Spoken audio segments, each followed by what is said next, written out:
Hello my lovely families. तो चलिए देख लेते हैं कि डेस्टिनी नंबर 8 के लिए जून मंथ कैसा रहने वाला है। आप लोग पॉजिटिव रहिएगा और ये रीडिंग मैं डेस्टिनी नंबर के अकॉर्डिंग लाई हूँ। अगर आप लोगों को नहीं पता डेस्टिनी नंबर कैसे निकालते हैं या फिर आप लोग नए हैं मेरे चैनल पे, तो आप लोग प्लीज़ इंट्रो जाकर देख सकते हैं।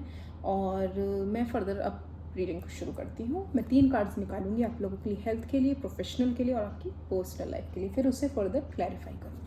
ठीक है, तो चलिए आप लोग पॉजिटिव रहिए। देख लेते हैं कि डेस्टिनी नंबर 8 के लिए जून मंथ कैसा रहने वाला है। कार्ड्स अपने आप उछल उछल के आ रहे हैं, क्या बात है। Destiny number 8 health wise, destiny number 8 का जून मंथ कैसा रहने वाला है। Okay, 6 of wands. Professional wise okay, अपने आप ही गिरा है। 8 of swords. And love wise कैसा रहने वाला है डेस्टिनी 8 का जून मंथ।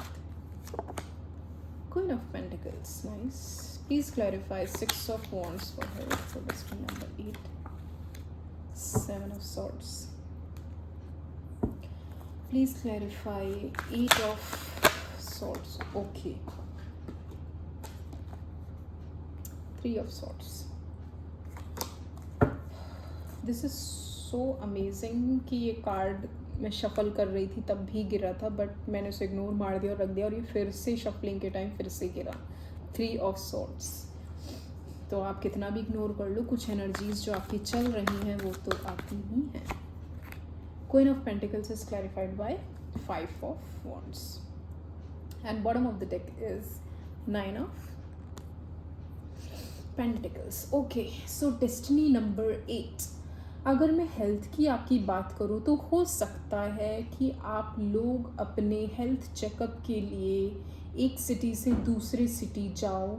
जहाँ आप करंटली रह रहे हो वहाँ ना रहकर आप कहीं अपने चेकअप के लिए, अपनी ट्रीटमेंट के लिए, मुझे कहीं मूवमेंट जैसा फील हो रहा है। कहीं आप मूव करते हुए मुझे नज़र आ रहे हो, जिसका आप इलाज काफ़ी लंबे टाइम से करा रहे हैं और फिर से उसका कहते हैं शायद आपका हो सकता है वो चेकअप आपका फिर से होना हो जून मंथ में। तो मुझे वो जून मंथ में आपका फील हो रहा है कि आपका शायद एक ट्रीटमेंट या आपका चेकअप होने वाला है फिर से। फुल बॉडी चेकअप हो सकता है या फिर कोई पुरानी बीमारी ऐसी आपकी चल रही थी जिसका आपका बहुत लंबे टाइम से ट्रीटमेंट हो रहा था, तो वो आप उसको फर्दर और दोबारा से आया है या नहीं, या बढ़ा है या नहीं, वो चेक कराने मुझे एक सिटी से दूसरी सिटी मूव करते हुए दिखाई दे रहे हो, जिसमें आप और आपकी फैमिली, आप सब साथ में ही जाते हुए मुझे नज़र आ रहे हो। और मुझे ऐसा फील हो रहा है कि कहीं ना कहीं इन चीज़ों के बारे में, जिस परेशानी का आप या कह सकते हैं जिस बीमारी का या जिस हेल्थ इशू का आप ट्रीटमेंट लेने जा रहे हो, उस चीज़ के बारे में आपने आइदर आपने या आपकी फैमिली ने आपसे कुछ छुपाया है या छुपाएंगे। आपका जो रिजल्ट आएगा, आपका जो कार्ड आएगा, दैट विल बी, ऐसा नहीं कि बहुत गड़बड़ या बहुत नेगेटिव आने वाला, ऐसा कुछ नहीं। इट्स जस्ट कि कुछ फर्दर चीज़ें हो सकता है, कुछ अप एंड डाउन आ जाए आपकी रिपोर्ट्स में, तो वो आपकी फैमिली या आपके बच्चे हैं, अगर आपकी एक सर्टेन एज हो चुकी है तो आपके बच्चे हो सकता है वो आपसे छुपाएं, या आप अगर अपने बच्चे का ट्रीटमेंट कराने जा रहे हैं तो वो आपसे ही कुछ छुपाएं। वो एक छुपाने वाली कनिंग एनर्जी मुझे दिखाई दे रही है कि जहाँ पे चीज़ें क्लैरिफाई होनी चाहिए कि भाई तुम्हें ये इशू है, तुम्हें इस चीज़ का ख्याल रखना है, ये मेडिसिन इस टाइम पे लेनी है, वो चीज़ें होंगी, बट इस तरीके से घुमा फिरा के होंगी कि आपको फ़िल्टर करके चीज़ें बताई जाएंगी कि भाई ऐसा है, चलो ज़्यादा कुछ नहीं है, थोड़ा बहुत तो सबके साथ लगा रहता है, तो मैंने इन चीज़ों का ध्यान रखना है। तो वो एक मुझे थोड़ी सी छुपी वाली एनर्जी मुझे दिखाई दे रही है हेल्थ वाइज, कि हो सकता है कि आपकी रिपोर्ट्स में कुछ ऊंच नीच या कुछ ऐसा आ जाए।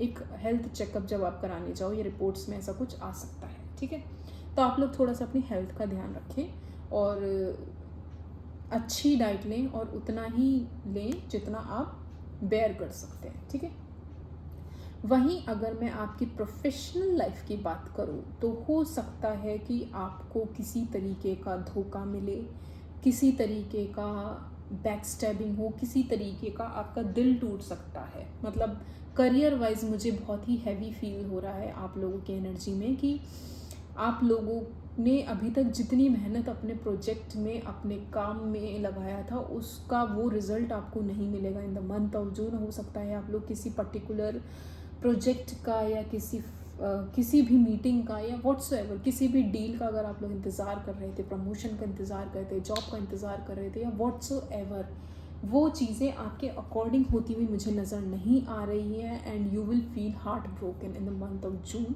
जस्ट बिकॉज कि वो चीज़ें आपके अकॉर्डिंग, आपके हिसाब से नहीं हुई, और आप उस निगेटिव और डिप्रेस्ड एनर्जी में मुझे दिख रहे हो, जहाँ पे यू विल बी लाइक कि यार अब क्या होगा, अब मैं क्या करूँगा। मतलब आपको ऐसा फील होगा जैसे ज़िंदगी बची नहीं, ज़िंदगी ख़त्म सी होगी। तो आपको कहा जा रहा है आप इतना हैवी फील ना करो, it's just for the sake of few days. हो सकता है कि 3 से 4 दिन या फिर विदिन 10 डेज़ आपका ये सिचुएशन चेंज हो जाए। तो मतलब मोटा मोटा अगर मैं बात करूँगी तो 10 दिन की एनर्जी होगी जहाँ पे आप थोड़ा सा हैवी फील करोगे और बहुत डीमोटिवेटेड सा फील करोगे। तो आपसे कहा जा रहा है कि थोड़ा सा आप अपने इमोशंस पे कंट्रोल रखें। ज़रूरी नहीं कि सारे दिन एक जैसे हों, रात के बाद सुबह भी आती है और सुबह के बाद फिर से रात भी आती है। तो अगर आपके लिए अभी रात वाला मोमेंट है तो आप थोड़ा सा पेशेंस रखें, सुबह भी आएगी।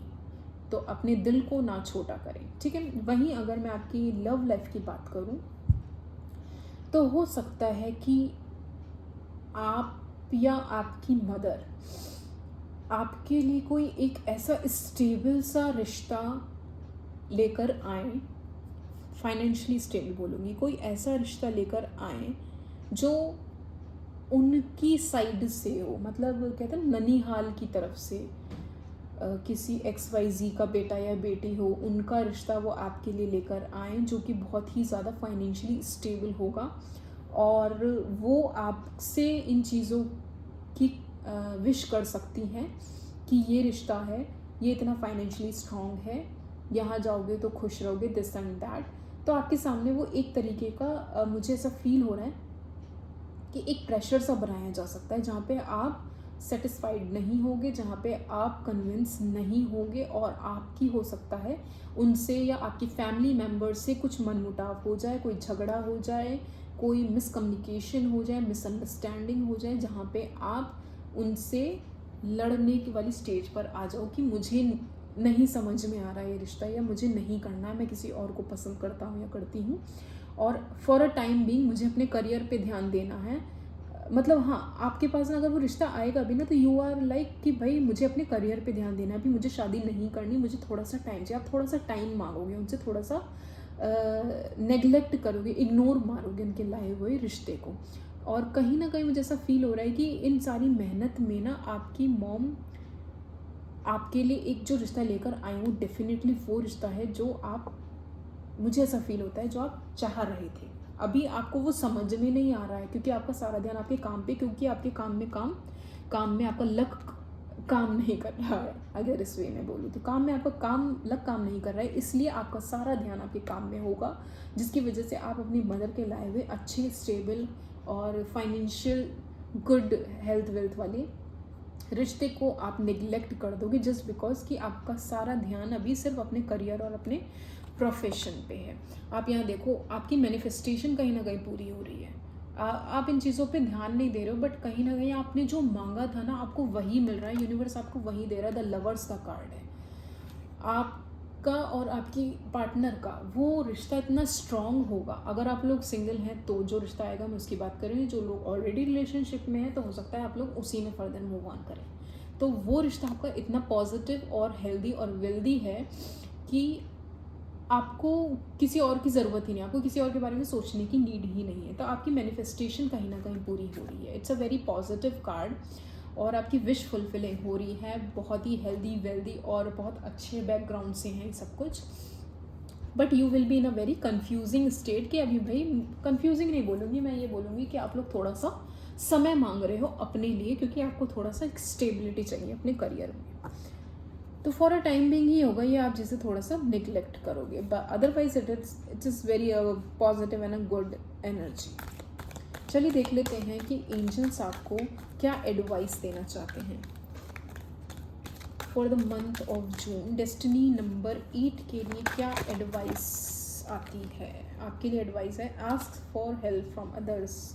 अगर आप कहीं पर स्टक फील कर रहे हो, अगर आपको लग रहा है कि आपकी कोई सुन नहीं रहा है, तो आपसे कहा जा रहा है कि आप मदद की मांग करो, दूसरों से बात करो। अगर आपको लगता है कि कोई ऐसा इंसान है आपकी लाइफ में जो आपकी हेल्प कर सकता है, तो बेझिझक उनके पास जाएं, उनसे बात करें, उनसे हेल्प मांगें।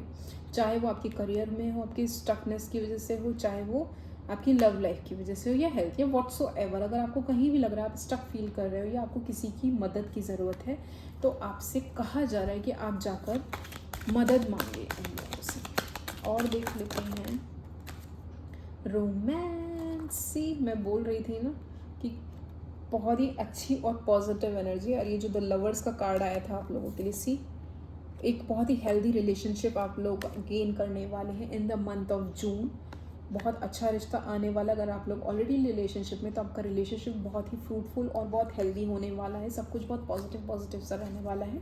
थोड़ा बहुत कॉन्फ्लिक्ट हो सकता है आपकी फैमिली से, बट वो कुछ टाइम पीरियड के लिए होगा, अदरवाइज वो सब सॉर्ट हो जाएगा और बहुत ही अच्छा और रोमांटिक रिलेशनशिप आप अट्रैक्ट करेंगे। Next card is if you believe. अगर आप भरोसा रखते हो खुद पे, मतलब मुझे ऐसा फील हो रहा है ना, ये card and it's up to you, ये 2-3 कार्ड ऐसे हैं जो सारे नंबर्स पे ही आए हैं ऑलमोस्ट, कि आप लोग अगर भरोसा रखते हो तो डेफिनेटली आपके सारे काम बनेंगे। मतलब आपको खुद पे भरोसा रखना है। और कहीं ना कहीं आपसे कहा जा रहा है कि आप अपने क्राउन चक्रा पे थोड़ा सा वर्क करें। आप अपने 7 चक्रा सभी को हील कर लो, सभी बैलेंस रहेंगे ना, तो सब कुछ अच्छा रहेगा। मतलब पर्टिकुलर यहाँ पे क्राउन चक्रा की बात होती है, तो थोड़ा सा अगर आप अपने ऊपर भरोसा लाओ, अपने कॉन्फिडेंस लाओ, और अपने सोलर चक्रा पे भी आप लोग काम करिए। आपके अंदर लैक ऑफ कॉन्फिडेंस की कमी है, वो कॉन्फिडेंस आप गेन करिए, आप खुद पे भरोसा रखिए। डेफिनेटली हर चीज़ आपके फेवर में होगी। आपको कहीं से कहीं तक अपना दिल हारने की, मन मारने की ज़रूरत नहीं है। बस भरोसा रखिए अपने ऊपर एंड अपने यूनिवर्स पे, अपने मदर एंजल्स पे। Everything will be in your favour. ठीक है, देख लेते हैं जो लोग ऑलरेडी रिलेशनशिप में हैं या किसी का इंतज़ार कर रहे हैं बहुत टाइम से, तो वो जून मंथ में क्या रिसीव करने वाले हैं। Let your friends help you. यहाँ ओ माई गुडनेस, सी, यहाँ पे आया था ask for help from others. तो यहाँ पे आपको बताया जा रहा है कि आपको किससे हेल्प लेनी है। अगर आप कहीं अपने रिलेशनशिप में स्टक फील कर रहे हो ना, तो हो सकता है वो यही मैसेज हो कि आप अपने फ्रेंड से हेल्प लो। Ask for and accept support from others. See, help for, ask for मतलब कितना रेजोनेट हो रहा है, my goodness. See, ask for help from others, ask for and accept support from others. कितना ज़्यादा आपस में लिंक्ड होते हैं सारे कार्ड्स। आपको गाइडेंस दे रहे हैं, आपको राह दिखा रहे हैं, आपको डायरेक्शन दिखा रहे हैं कि आप मदद मांगो। अगर स्टक फील कर रहे हो, तो हो सकता है आपका कोई नियर एंड डियर वन, कोई ऐसा चड्डी बड्डी यार हो, कोई ऐसा दोस्त हो जो आपका जेन्युइनली हेल्प कर सकता है। तो आपसे कहा जा रहा है कि आप अपने दोस्त से, अपने फ्रेंड से हेल्प लीजिए। वो आपकी डेफिनेटली मदद करेगा, और हो सकता है वो कुछ ऐसा सजेशन आपको दे दे जो आपके लिए बहुत हेल्दी और फ्रूटफुल हो। और देख लेते हैं सोलमेट। वाओ, रोमांस भी आया था, अब यहाँ पे सोलमेट आ गया। तो definitely in the month of June आप अपने सोलमेट से मिलने वाले हैं। Yes, this is your soulmate. तो इस रीडिंग को देखने के दौरान आपके दिमाग में, दिल में कोई इमेज बनी हो किसी इंसान की, तो डेफिनेटली वही आपका सोलमेट है, कंफर्मेशन है। It's a very positive card and a very positive reading guys. So congratulations, आप लोग अपने सोलमेट से मिलने वाले हैं। आपका रिलेशनशिप एक नेक्स्ट लेवल पे जाने वाला है। आप लोग किसी रिश्ते में बनने वाले हैं।